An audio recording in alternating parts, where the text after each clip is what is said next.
Hello, everyone. This is me. I'm doing a podcast now, my first ever official podcast.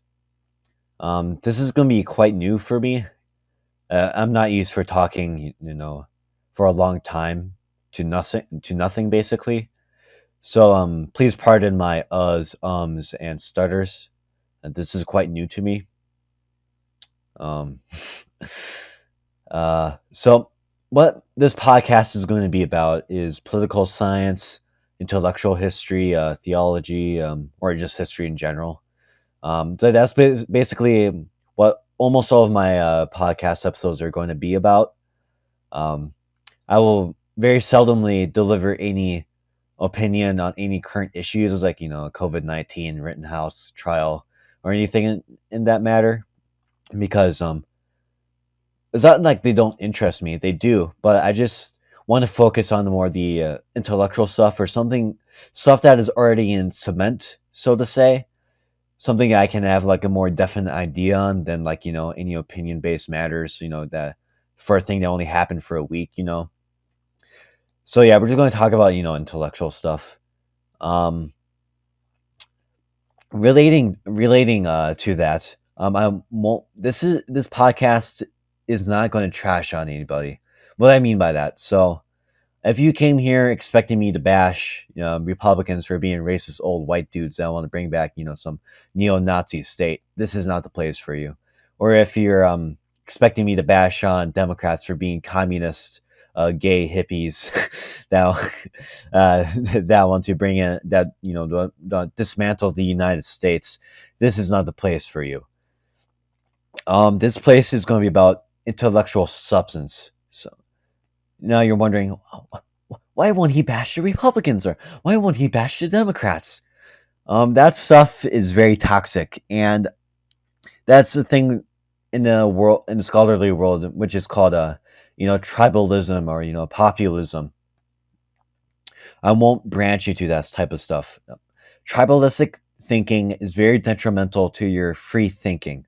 So if you're in the Republican camp and think that the election was stolen by the Democrats, and the Democrats are baby eaters or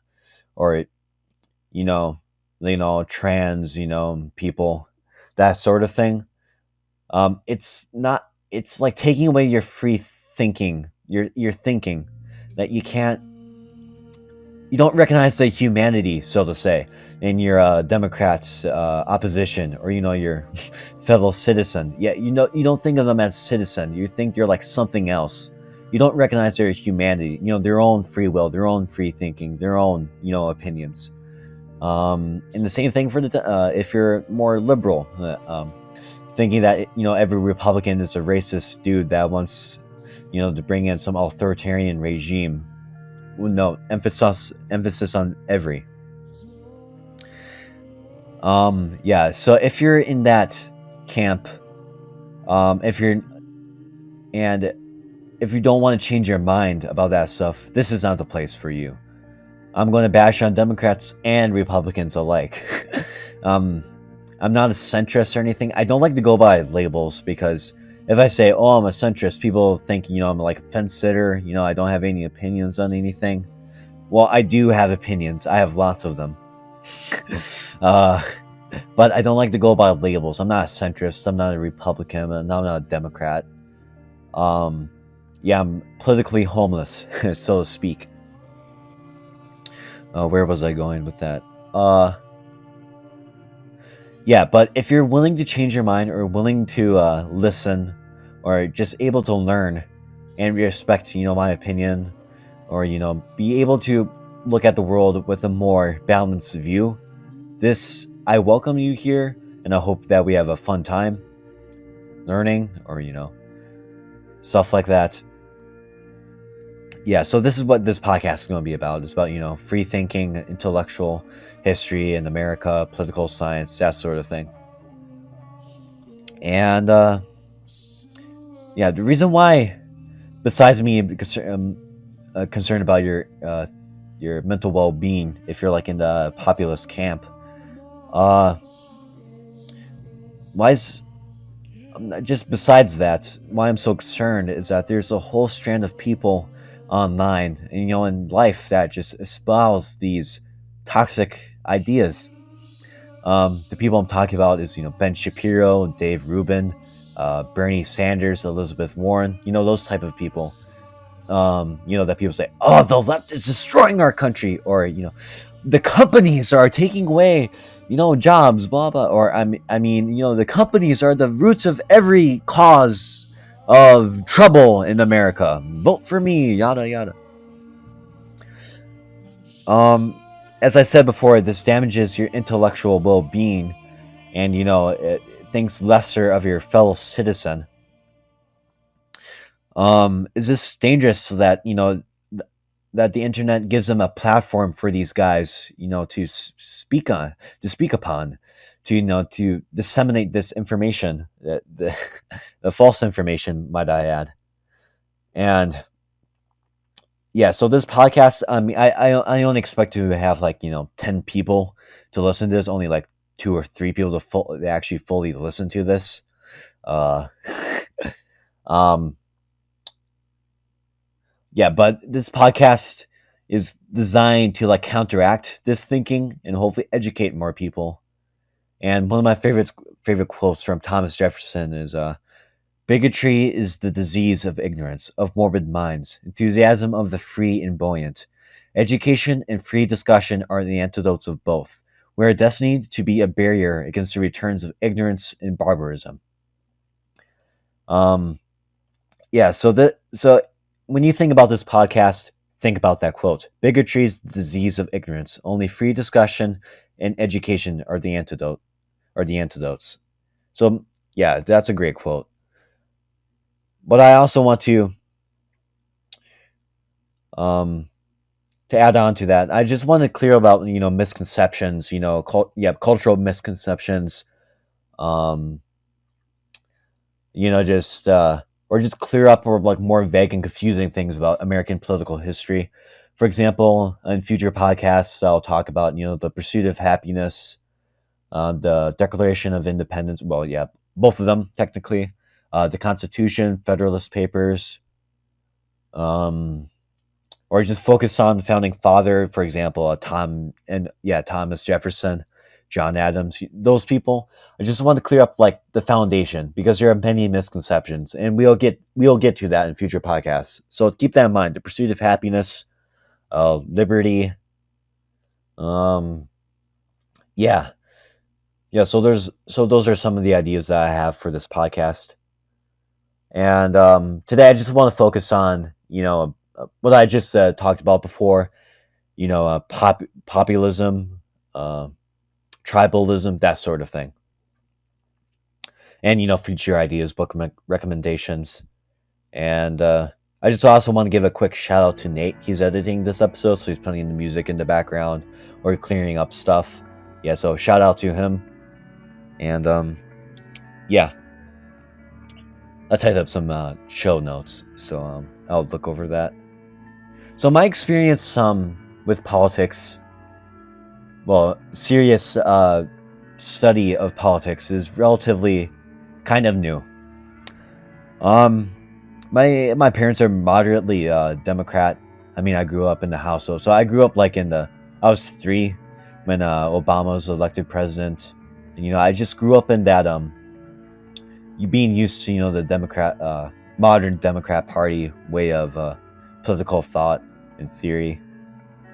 So I grew up with that, but I don't remember much from my early years, so to say. Uh,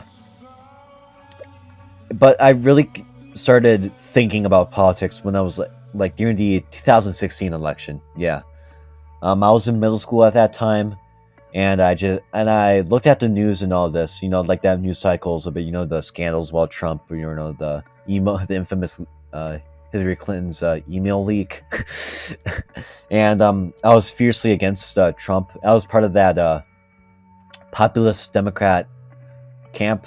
Yeah, we were very radicalized during that time, and but something interesting happened. So Trump won. I was dismayed. Everybody around me was dismayed.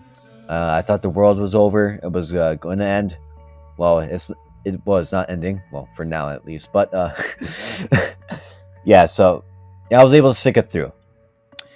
But something interesting happened. So, like in 2017, I believe, I became ensconced in that um that this the Trump camp. Interestingly enough, I forgot who I watched, but I think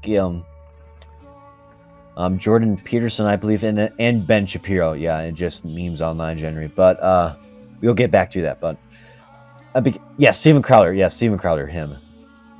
And I became ensconced like in those videos. Like, have you guys like ever seen like those videos on YouTube, like on your recommendations, like SJW Destroy compilation number 43? That those type of videos. So I was interested. I was like, oh, what's a SJW? Oh, social justice warrior. What's that? Political correctness. What's that? So I watched that. I watched those type of videos, and I gradually got like into the rabbit hole. The anti SJW, and eventually, the populist Republican way of thinking. And yeah, so I was like, if you guys knew me from like 7th grade, 8th grade, a freshman year of 7th grade and 8th grade, and my freshman year of high school, you I said some pretty interesting things, to say the least. Um, it's getting quite into that personal, type of ground stuff, so I don't really want to bring that up. But if you know what I'm talking about, you know what I espoused. So fortunately enough, yes, I was like indoctrinated. Yeah, I was indoctrinated into that way of thinking like for like 4 years now. It's been quite disheartening. And but fortunately, I was exposed. There used to be this YouTuber named Political Juice, and he was in that camp too, like that indoctrinated to like the, oh, all the Democrats are evil, oh, they're all baby eating, and they're all, yeah, baby eaters, they're all communists, yeah, blah blah blah, stuff like that. And but he changed. He started actually reading good books I'll bring up later. And they're creating fantastic videos. If you just look up, Political Juice Archive, he'll have some of his videos are still floating around. But unfortunately, he quit YouTube. The Trump people were too toxic for him to handle. Uh, yeah, he did fantastic stuff, and he's like one of my major influences, and he detoxifying me from that tribalistic garbage. And yeah, so and one of the main reasons I'm also doing this podcast too is because of him. So thank you, Political Juice, for all that you do. And yeah, so that's some of my experience with politics, or the my fan, my heater. It says um, going on. Just give me a second. Yeah, so sorry about that. I had to pause the recording here, and my heater was going off, so I paused the video. Yeah. So, anyways, back to the point. Um, yeah. So that's why I'm doing this podcast, is because of Political Juice, and now we're going to talk about my serious studies in political science. Um, for Political Juice, I got links and not connections. Yeah, recommendations of good actually good conservative thought. Nothing that Ben Shapiro or Steven Crowder, those goons come up with. Is the scholars I'm talking about is are well, of course, the founding fathers, like a more concise and clear view of what they did. But good conservative scholars like Milton Friedman, Friedrich Hayek. Hold on a second. I wrote a list of them down. Um, just give me a second. Uh, yeah, Friedrich Hayek, Russell Kirk, Milton Friedman, Frank Meyer, Richard Weaver, Wilmore Kendall, Michael Oakeshott, Ludwig von Mises, James Burnham, Leo Strauss. Leo Strauss is a big one in this podcast series, so keep him in mind. Thomas Sowell, another big name. Lord Acton, Harry Jaffa, Alan Bloom, George Nash, and Harvey Mansfield, and Paul Cantor. These are professors and scholars that actually represent good modern day conservative thought. So nothing like Ben Shapiro, Steven Crowder, uh, who else? Dave Rubin, Jordan Peterson, or those type of hooligans. Yeah, oh the yeah, so the professors and scholars I just named are some of the best modern American conservative scholars ever. Yeah, so I got recommendations of those professors and scholars. So and they've been great. I haven't read any of their books yet, except for Mansfield. Um, there's this one edition of Democracy in America by Tocqueville. Mansfield wrote an introduction to it with his wife, and that was just another work in its own. It was something else. It was great, intellectually stimulating, and yeah. So this podcast, more episodes of it won't come out until next year, until I read the books of those scholars and professors. Um, yeah, so expect podcasts about Mansfield, Thomas Sowell, Harry Jaffa, those people, and yeah. So for books, I don't expect any of you to read Democracy in America. It's like super long right away because I recommend it, or the Nicomachean Ethics by Aristotle, or Basic Economics by Thomas Sowell. I don't expect you guys to immediately buy that, but good YouTube channels for conservative thought that I recommend is this interview slash podcast type of thing is by Bill Crystal. Conversations with Bill Crystal.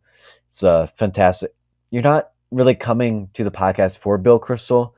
You're more coming to the podcast because of the guests he bring on. So for example, he brought on Paul Cantor. He's like this. Paul Cantor is like he's a professor in that specializes in Shakespeare and political thought. So he's been an interesting guest. And Harvey Mansfield, I think Mansfield's most reoccurring guest. So anything, any episodes with Mansfield in it are good episodes. And yeah, so Conversations with Bill Crystal, that's great conservative podcast. And there's this one of my favorite news sites is The Dispatch. They also have a podcast on it. They have Jonah Goldberg, David French. So those are two of good conservative intellectuals. Steve Hayes, him too. So they have a whole wide range of good podcasts that you can listen to. So those podcasts are not like, oh, the left is destroying America today because of Black Lives Matter, that type of thing. No, they talk about, the Supreme Court or dogs. Yeah, great podcasts. And another one of my favorite websites, Law and Liberty. Excuse me. Lawandliberty.org. Yeah, lawandliberty.org it's a good conservative. It can have really moderate conservatives, so, that you find on the Dispatch, but you have really hardline conservatives on Law and Liberty. So it gives a good, healthy, wide array of conservative thought, modern conservative thought. And they also have a podcast there, but some of them are good, some of them aren't. Some of them espouse the left is garbage, that sort of thing. But they have great ideas in them that if you study in your own time, you can find a lot more depth than saying left bad or college campuses, culture wars type of things. Yeah, so those are some of the good conservative podcasts that I recommend. For liberal stuff, I'd like to read The Atlantic, New York Times. They have great stuff. AP News is also a good independent organization, news organization. I also like what's The Economist. The Brookings Institute is a great independent research institution. Fantastic stuff. And so those are some of my favorite news sites. Generally speaking, you can find good news, or I mean accurate or relatively non-biased news from all mainstream news sites, as long as you cross-check it. Because depend on the Washington Post only, or the Atlantic only. You're not getting an accurate view from the actually good conservatives, or the actually uh yeah, you don't have like accurate view on the current state of affairs. So yeah, just mix it up. Have like cross-check your information. Then generally you're good. But those recommendations I said before, they're some of my favorites that I like to go to. And yeah, so there's some of the news recommendations. So, and if you're more interested, so let's say you watch like start reading the news articles, or like the essays from Law and Liberty, or the podcast from from Bill Crystal. And you know what? I want to read more of this. Um, the books that I'm reading right now, for like political science stuff, is um well, the way I got into like actually reading political science is is from Bill Crystal, and from different podcasts. But it's actually returning to the basics. Start reading stuff from the founders. The Declaration of Independence. The Federalist Papers, Constitution. Uh, Letters or diaries, or legislation from the founding fathers. Those are just great stuff to work on. But you need to know the background to the founding fathers' political thought. So the founding fathers were, part of the Enlightenment stage of philosophy, or era, or whatever, of philosophy. So this was like from the late 1600s to the 1700s, to the 1700s most generally. And the founding fathers were part of that strain in America. So the Enlightenment came from Europe. So we're taught, like, in a class, the people like Thomas Paine or John Locke and Montesquieu. Those are the type of people I'm talking about. And where was I going with this? Yeah, so the founding fathers was part of that background. And one of the things that was emphasized, especially by John Locke and Montesquieu, was the social contract. So, we a society able to govern itself, came into a government, so they can protect themselves and gave up some rights or whatever. That's what Hobbes talked about. But yeah, so the social contract theory. So just Google that on your own. The good example of this is from George Mason's Virginia Declaration of Rights. Let me find it. I have it in my bookmarks. So this is from Section 1 of the Virginia Declaration of Rights. George Mason was one of the founding fathers, and one of the most underrated ones. But anyways, Section 1. That all men are by nature equally free and independent, and have certain inherent rights, of which, when they enter into a state of society, they cannot, by any compact, deprive or divest their posterity, namely the enjoyment of life and liberty, with the means of acquiring and possessing property, and pursuing and obtaining happiness and safety. So we became a a society governed by laws to protect those rights. Life, liberty, happiness and safety, property. The English are all about property. We'll get to that later, but yeah. So that's the social contract, basically. And so the founding fathers were influenced by that, and where was I going now? They're also influenced. The influence those Enlightenment thinkers that I brought up before. John Locke, Montesquieu, yada yada. They were influenced in turn by the Renaissance. So like Francis Bacon, Francis Bacon, William Blackstone. Is he Renaissance? But yeah, Blackstone was like in the 1600s, and Bacon was like in the 1500s, 1600s. So they're influenced by him, since the founding fathers were English. Of course, obviously they're going to be influenced, by English thinkers. So Blackstone, Bacon, Shakespeare, yeah, especially Shakespeare. And in turn, those philosophers were influenced, by the French, Italian, and especially the Greeks. I don't want to like this is a topic for its own podcast. Let me give a basic rundown. Uh, yeah, the all everybody like the Enlightenment, Renaissance, founding fathers were influenced by Aristotle. I'm reading Aristotle right now for a future podcast, but yeah, so that's like a um the thing. These are like the serious philosophers that you should be learning about. This is what you should be reading. This is what you should be hearing. Don't look up like the garbage, that Bernie Sanders, Ben Shapiro, those people that come up with, because that's void of philosophical and intellectual substance. Um, yeah, so actually stick to the serious scholars, professors, philosophers that I brought up before in this podcast. Then you should be good. And those are the guys I'm going to talk about in future podcasts. Um, I forgot I was going with this. Let me my show notes here. Um, to expand upon that, um, this theme in this podcast about populism and tribalism is um,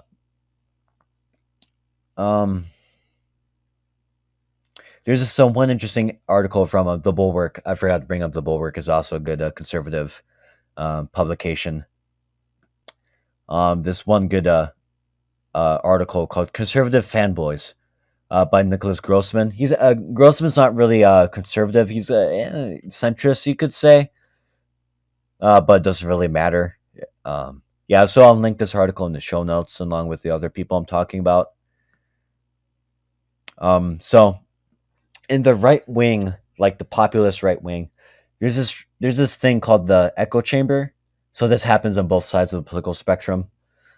Is that the more you listen to the stuff that you like to hear? So for example, if you like listening to Ben Shapiro, Crowder, those people. The more you listen to them, the more like connected or ensconced, indoctrinated in that field of thought. So the only thing they come up, saying, immigration is bad for our country, or Trump actually won the election, or the left is just bad in general. That type of thing. The more you hear about that, the more you actually believe that type of stuff. And there's certain references that Grossman brings up. Quoting from the article here.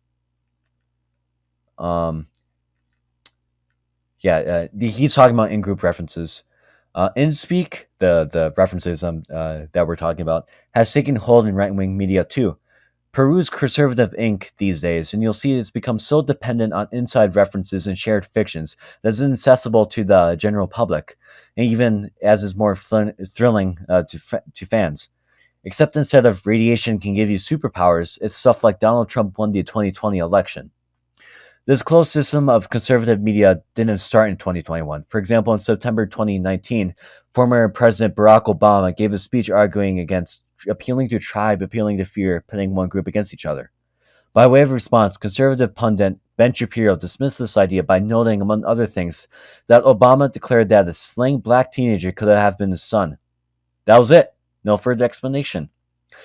Shapiro was referencing the Trayvon Martin case, over 6 years old at that point, and his audience had to both A, know that, and B, already have internalized the conclusion that expressing empathy about it in the past was a bad thing. So, excuse my stuttering there, but yeah, so so this echo chamber that we're talking about here is like referencing like stuff that happened 6 or 10 years ago, and doesn't expand about that upon that. It's like it's very vague about it. Crowder likes to talk about like that trans time or whatever story hour or trans story hour, whatever it is. Trans people go to libraries and read books and stuff like that. These populist conservatives here, like to reference stuff like that, so they'll name drop stuff like that, but they don't expand upon it. And if you're already ensconced in this echo chamber of this punditry, of course you'll get that, but you're just like more indoctrinated, like fed more of that, bull crap, that sort of thing. Uh, Yeah, so I just want to expand upon that, populist thing. So if you like listening to Ben Shapiro or Bernie Sanders, let me bash on Bernie Sanders real quick. This was a New York Times 1981 article. Yeah, way back then, but this is important. Uh, yeah, I'm just going to quote the entire snippet here. For the kickoff of the 40th annual Chittenden County United Way fundraising drive in Burlington, Vermont, the sponsors considered themselves fortunate to have as guest Mayor Bernard Sanders of Burlington. Well, that's weird. Same Bernard Sanders, Bernie, and Government Richard Snelling of Vermont. But the charity's workers heard the sort of things they wanted to hear from only one of their guests. I don't believe in charities, said Mayor Sanders, bringing in a shocked silence to a packed hotel banquet room. The mayor, who was a socialist, went on to question the fundamental concepts on which charities are based, and contended that government, rather than charity organizations, should take over responsibility for social programs. And if you're not like, a socialist or, Wisconsin Sanders owned echo chamber, this should be setting off red alarms right now. Saying that government should take over charity programs, that's a that wow. Okay. To get like some counter arguments to that, it's a very slippery slope if you ban or whatever, phase out charity programs in favor of more government spending. You're you know giving responsibilities to government shouldn't really have that much say in, and B, it's economic responsibilities, economic concerns, and C, um, the government can't supplant like the emotional response and the or the efficiency that that charity has. Um, Hayek, he had this idea. Hayek was a economist, Austrian, Austrian British economist. He uh, he had this idea. He argued that the government can't be your grandma. I'm paraphrasing here. He didn't say grandma or anything, but I'm just trying to. His writing is like very complex. Like I read some of um his snippets from his books online. And it's like it's something else. But I'm paraphrasing here. Is that no, scratch. Sorry, sorry for saying that, but no. I have a better example. The Jonah Goldberg said this in one of his books. Yeah, he said that in my house, I'm a communist. My my wife and my children share everything. But the government can't be like that. We're not the children of the government, or nor we're like the relatives of the government. Um, it's like, what am I trying to make here? Yeah. So basically, what I'm trying to say is that you can't have the government like supplant like the locality or like the regional areas of where you get your your life from. To put it more clearly, the people in Green Bay, Wisconsin, don't live the same way as Amish do in Pennsylvania. We have different values, we have different beliefs, we have different political ideas, we have different. You're just about like almost different everything. But you're expecting like the government to come in and say, "Well, both of you are actually the same, and you're going to follow the program we set up with." Isn't that just ridiculous that we can't that we have to depend upon the government for for our civic and well being? But anyways, I'll come back to that idea later about the pursuit of happiness, that sort of thing, in a future podcast. But yeah, so that's why I don't really like these pundits, these people on YouTube, or like these politicians, because politicians today is more of like a game of like, which outrageous statement can I make more that can give me more attention, from people, like on Twitter, on YouTube or Instagram, and rather than becoming a virtuous statesman envisioned by the founders in Aristotle. That's that sort of thing. So so that that was my punditry. Stuff like that, what I just talked about, like for the last like 15 minutes. You won't usually find often on here because in the opening I said I'm going to talk about intellectual history, but since again this is the introduction, I'm willing to let that fly. And yeah, um, so for future podcast ideas, since I've been talking about that so much, the next one is going to be about Machiavelli. Machiavelli was the Italian, considered one of the fathers of modern political science today. He was a Renaissance thinker, so back in the 1500s, and just like he's if you know the word Machiavellian is like yeah, it conjures up this idea of like the deceitful, murderous liar, robber that's going to manipulate everybody for their own benefit, right? And we get that idea from one of Machiavelli's books, The Prince. And so the next podcast will be about Machiavelli, but we're going to talk about what he actually believed. He was a ardent supporter of republicanism. He was not a big fan. I mean, he was okay with monarchy, but he preferred the republic way of governing more. And he was an ardent supporter of liberty. And we'll interpret The Prince, and we're going to talk about his other book. So on the flip side of The Prince, The Prince, deceitful, murdery, sort of stuff. And on the flip side of The Prince is the discourses on Livy. So this is about republicanism, uh, liberty, virtue. Well, virtue is a big key word for understanding Machiavelli, but we'll get that in the next podcast. So yeah, we're going to talk about Machiavelli, his books, his ideas, misconceptions about him, and his influence on American politics. So yeah, that's my podcast for today. So we're talking about tribalism, actual good conservative thinkers, good news websites that I like to talk about. Talking about future podcasts, book recommendations, and yeah. I'm actually surprised we made it to like almost 40 minutes, but don't be surprised if I upload a podcast that's gonna be like 2 hours long or something like that when I talk about like a certain idea. But again, I have to take in time and into consideration, blah blah blah.